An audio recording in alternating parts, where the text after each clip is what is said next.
Tom's Thirst, a story of consistency in Lagos. In the bustling chaos of Lagos, where danfos honk endlessly and Okadas weave through gridlock traffic under the scorching sun, there lived a young man named Tom. Tom was 22 when he arrived from his village in Ogun State, with nothing but a small bag of clothes and big dreams. Jobs were scarce, so like many others, he turned to hawking pure water. Those chilled sachets of water that quench the thirst of millions in Nigeria's megacity.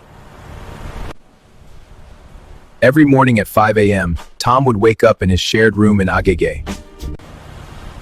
He'd head to the wholesale market, buy several bags of pure water sachets, load them into a big plastic basin balanced perfectly on his head, and hit the streets. Pure water! Cold pure water! Dodging between cars in Oshodi traffic or along the busy Third Mainland Bridge.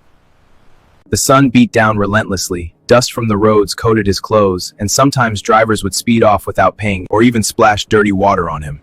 Rainy days were worse, running for cover while protecting his stock. Some days, he sold everything and made a small profit of 2,000 and 3,000 yonas.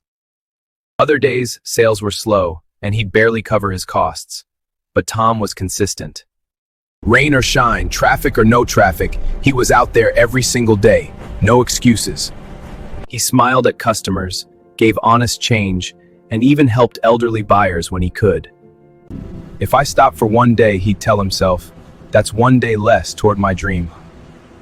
He saved every kobo, no flashy spending, just food, rent, and reinvesting in more stock. After a year, he hired a boy to help him hawk, doubling his sales. Customers started recognizing him with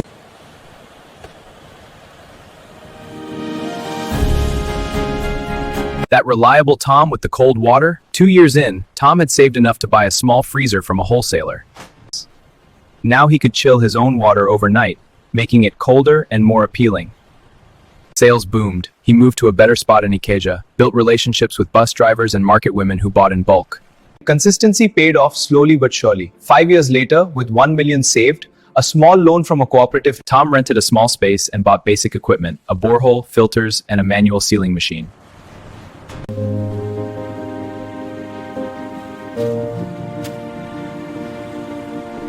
He registered with NAFDAC and started producing his own Tom's Pure Water.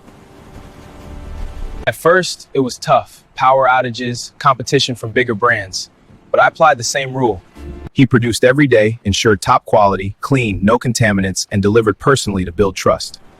Word spread. Shop owners preferred his reliable supply. He expanded. Automatic machines, a delivery van, more workers. Soon, his factory in Alimosho was producing thousands of bags daily, distributed across Lagos. Today, Tom owns a thriving pure water factory employing 20 people from his community. He built a house for his family, sends his younger siblings to school, and mentors young hawkers. He built a house for his family, sends his younger siblings to school, and mentors young hawkers. It's not about luck. Show up every day, do your best, and the success will come. In a city where many give up, Tom's story reminds us, consistency turns small sachets into big empires.